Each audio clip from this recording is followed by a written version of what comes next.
This is a timeline of media events and some of the effects leading the disappearance of Malaysian 370 from March 8th to March 26th.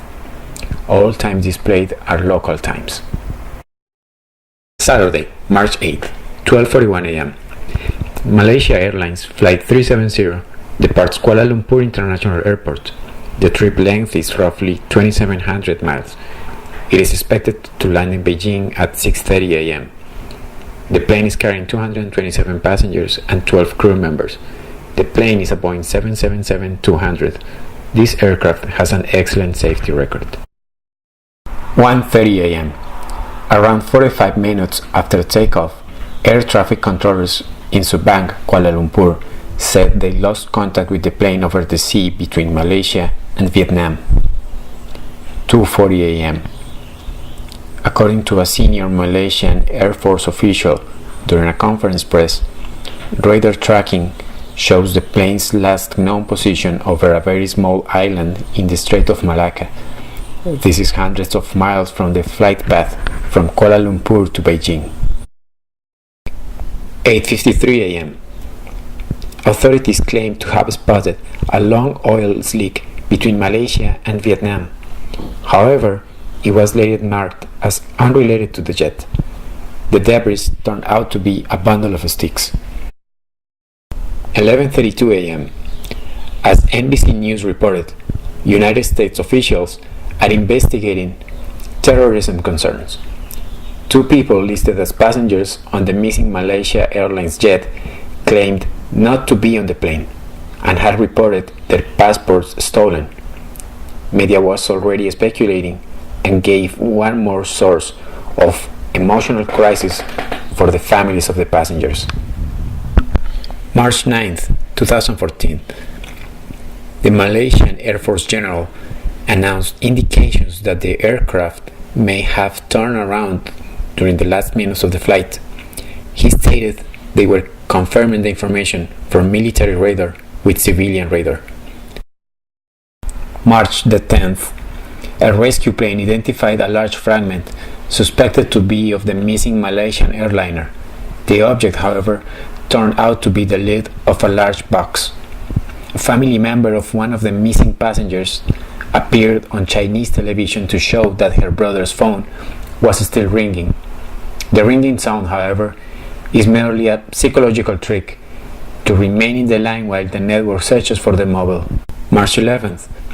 Authorities confirmed that the 2 Iranian men traveling with the stolen passports have no links to terrorist networks. This is a relief not only for the families of the victims, but also for the families of the Iranians, who affirmed they were immigrating in Germany, but had to carry a label of terrorists during this time. 2:30 p.m. Sources from Malaysian Air Force said that the jet did in fact change the course before its disappearance, moving the last known position hundreds of miles west of the location where the search was being done. March 12th. A worker of an oil platform in the southeastern coast of Vietnam claims he saw the plane burning at high altitude. He sent a letter to his employer, which ABC News then acquired. Vietnamese officials confirmed they searched the area, but found no indications of the plane. 1:52 p.m. Chinese TV released 3 satellite images that could lead to the missing aircraft. However, hours later, authorities went to the site where these satellite images were taken and found no sign of Flight 370. March 13th. Malaysian Minister of Defense tweeted that the situation was unprecedented and claims that some countries had slowed the search of the missing Boeing 777. Clearly, a diplomatic conflict that required diplomatic action, but was all managed via Twitter. Hours later, there was a conference press to touch these bases. 5:46 p.m. The White House, on a conference press, said the search for Flight 370 may expand to the Indian Ocean, based on unspecified new information showing that the plane was still running 4 hours after it dropped from the radar. March 14th, 5:44 a.m. A security device called Ping was confirmed to be working on the plane 4 hours after disappearing from radar. With this new data, the Malaysian Minister of Transport announced via Twitter the expansion of the search area to include some areas of the Indian Ocean. 2 reports suggest the plane disappeared as a result of foul play. One in Reuters says radar's data suggests the plane was intentionally flown off course using different flight corridors. ABC News cites U.S. officials who believe the shutdown of 2 communication systems happened at different times, suggesting an intentional act done by someone at the controls of the plane. March 15th, 7:05 a.m.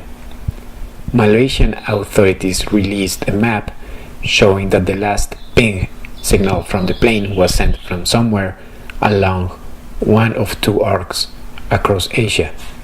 With this new chain of events, Malaysian authorities have refocused their investigation into the crew and passengers on board. Malaysian police searched homes of the other 11 crew members, including the co-pilot, who has been photographed entertaining passengers in the cockpit during a flight in 2011. Media could not wait for this information to be confirmed, and the Daily Telegraph released a photograph of the co-pilot of the plane as the Playboy pilot. Authorities, nevertheless, could only confirm the finding of a flight simulator, which is very common for pilots. March 16th. Authorities released information that a pilot in the aircraft sent the last message to air traffic control after the transponder on the aircraft was disabled. Alright, good night. Weeks later, however, the same authorities released the actual recording of the last message, which was in fact Good Night Malaysian 370. Families of the passengers have good reasons to believe that Malaysian authorities are hiding some information. March 17th. By day 10th of the search, 26 countries had joined the efforts to find Flight 370. The search area was expanded to the south corridor, to the west of Malaysia, in the opposite direction the plane was traveling when it vanished. March 19th. Relatives of the missing passengers took over a press conference room and exposed a banner demanding the government to tell the truth. Wailing, crying, and screaming, they were forcefully removed from the conference room. A Twitter account associated with the Transportation Minister's office later tweeted, "We regret the scenes at this afternoon's press conference involving some of the relatives of passengers on board. One can only imagine the anguish they are going through. Malaysia is doing everything in its power to find MH370 and hopefully bring some degree of closure for those whose family members are missing." Notification released on top of the overwhelming situation of being surrounded by cameras and photographers. March 20th. An Australian satellite detected 2 objects of significant size, around 79 feet, floating about 1,500 miles from Perth. Because of their size, Australian authorities believe the objects can be part of the fuselage from Flight 370 and send the images and location to Malaysian authorities.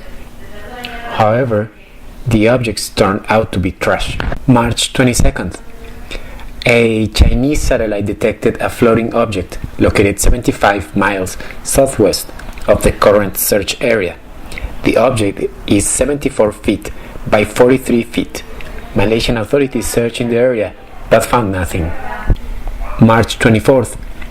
Malaysia Airlines issued a statement remarking that there are no survivors. Some of the relatives of those missing aboard Malaysia Airlines Flight 370 were informed by text message. This, of course, caused huge commotion in social networks and made some relatives of passengers call Malaysian authorities executioners for delaying and deceiving the families. From this date, everything related to the plane has been just speculation, false alarms, trash in the ocean, and even nonsense theories. Some people believe, for example, that the plane was taken by aliens. From now on, we can just pray for the families and the victims. We all hope that miracles happen.